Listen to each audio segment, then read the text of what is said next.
जैसे ही मॉनसून आता है, हमारे देश के कितने ही शहर वही पुरानी फ्लडिंग की समस्या से जूझने लगते हैं। बिना सोचे समझे किया गया अर्बन एक्सपेंशन इस समस्या का मुख्य कारण है। मॉनसून आते ही दिल्ली के कई कोनों में लोगों ने वही water logging, traffic, property damage, power cut की समस्या को फेस किया।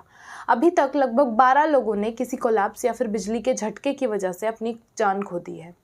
दिल्ली वर्ल्ड की सबसे ज्यादा एक्सपेंड हो रही सिटीज में से एक है। नासा की अर्थ ऑब्जर्वेटरी के हिसाब से 1991 से 2011 तक दिल्ली ने एक्सपेंड होकर अपने एरिया को डबल कर लिया है। दिल्ली के आसपास का एनसीआर एरिया जैसे बहादुरगढ़, गाजियाबाद, फरीदाबाद, नोएडा, गुड़गांव भी इस अर्बनाइजेशन का शिकार बन गया है। पर इस एक्सपेंशन ने दिल्ली की नेचुरल टोपोग्राफी को ऐसे ही इग्नोर किया है जैसे हम अपनी मेंटल हेल्थ को करते हैं।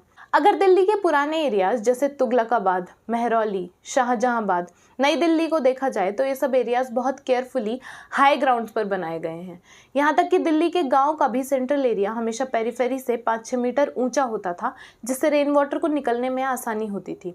पर जब ये सिटीज एक्सपेंड हुई तो इस बात पर कोई खास ध्यान नहीं दिया गया।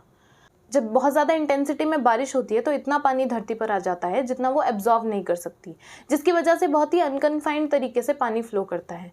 और अभी जो हमारा ड्रेनेज सिस्टम है वो इस फ्लो को झेल नहीं पाता। दूसरी चीज़ ये भी है कि हर जगह कंक्रीट होने की वजह से वाटर की ग्राउंड के अंदर जाने की कैपेसिटी और भी कम होती जा रही है।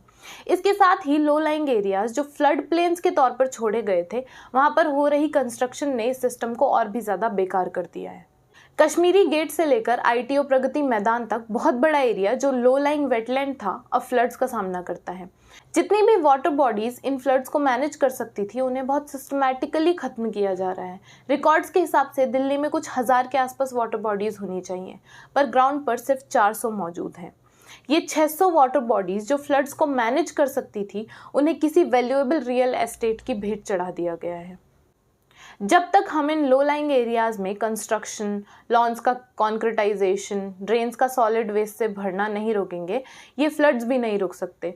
और इस पानी को पंप आउट करना भी हम अफोर्ड नहीं कर सकते। इसके लिए हमें अर्थ के ग्रेविटेशनल फ्लो पर ही रिलाई करना पड़ेगा।